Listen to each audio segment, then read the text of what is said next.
Hi, I'm Eliot from the EPL Makerspace, and today we're going to talk about file management and organization with the help of my animated assistant, Jeff. The world is a bustling macrocosm of obligations and distractions. If you've got a full-time job and friends, you might not be used to being at home for extended periods of time, and chances are keeping on top of your file management system hasn't been your top priority. Don't worry if your desktop looks something like this, or maybe even something a little bit messier. This is a judgment-free zone, and today I'm going to offer some tips on how to get it both clean and functional.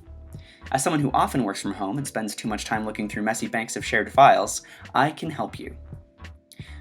Now, a good file organization system will help streamline your life and help you spend less time searching for things. And most importantly, it can help bring a sense of control and peace to your digital life, which can be really helpful in uncertain times like this. You're welcome here no matter who you are, but this video is specifically for folks who own a personal computer and use it now and then, but maybe don't feel like they have a mastery over it. I'll be going over 3 strategies to get our files in ship shape, as well as some functions that aren't obvious to all users. As you can see, I'm working on a Macintosh computer, but many of these things apply to a Windows environment as well. They might just look a bit different. Our 3 strategies are these. We're going to delete what we don't need, organize what we do, and then name and label our files for easy retrieval. Let's get started. Now, first off, as you're going through your files, take some time to look through each one and decide if you really need it. Awaken your inner Marie Kondo. Does it bring you specific joy to have it? Or are you just holding on to it because you haven't taken the time to let it go, like me in this picture of Jeff Goldblum? You know what? I don't think I need this one. So I'm going to thank it for its service, and I'm going to left-click and drag it down into the trash. And then there's another way to do that too. I can right-click on a photo, and then I can left-click on this Move to Trash button, and that does the exact same thing. And now if I wanted to delete them permanently, I could right-click on the trash, and then left-click on empty trash down here, but I'm not going to do that yet, because, I might change my mind. I might need those photos later. So, now that we've deleted everything we don't need, let's organize what's left over. Never underestimate the power of a good folder within a folder. They're kind of like drawers in a desk. You can organize your folder by file type, like I have kind of down here, but now, inside the Photos folder, I'm going to make a couple of different smaller folders by clicking on this gear. Make a new folder, and I'm going to name it, let's say cats, and let's say cool Jeffs, and that's where my photos are going to live. But I can organize it even further. Say if I add in some folders that are organized chronologically by time, that may make them easier to find when I'm thinking back to when I had these photos and when I found them. So I can do cats 2020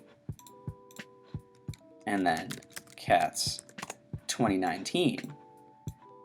I've been holding on to some of these photos for a while, as you can tell.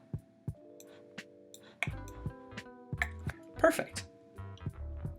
So, while you're organizing your folders, think about organizing your desktop. Saving folders to your desktop provides you with a quick link to your most frequently used items. If you're like me, there may be certain places on your desktop that just seem easier to reach, or they're the first place your eye goes when you're looking for something. For you, it might be the top left up here, just because that's where your eye goes when you're reading.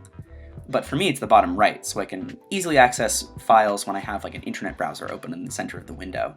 There are very few kinds of files you'll actually need every day, so there are very few things you actually need on your desktop. Try only keeping broad categories of files in your desktop, like photos or games, along with anything you're actively working with, anything you need like right today. And now, we're going to rename things. While we're looking through each file and making sure they're in the proper place, let's keep our file names in mind. The most common problem I see when I'm helping people with their files is their naming system. So often, I'll see a bunch of files in different places that are called John 1 or John 2 for things as varied as like resumes, contracts, grocery lists, heartfelt letters. All of these things deserve a nice specific name, one that tells us exactly what a file is so we don't have to open them to find out.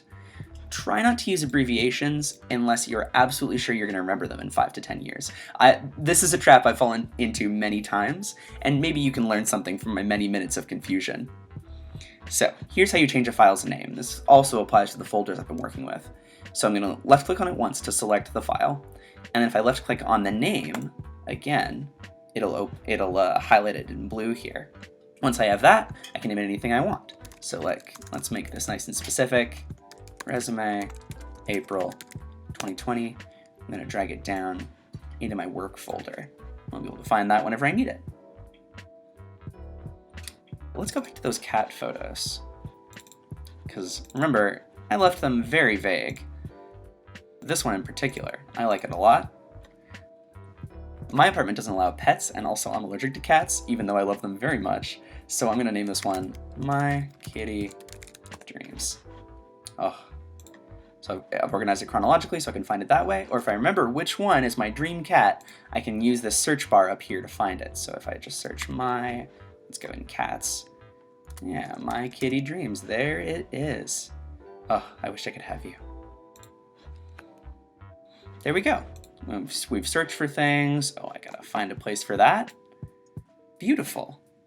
Now we've deleted what we don't need, we've organized what we do need, and we've renamed everything so it's easy to find.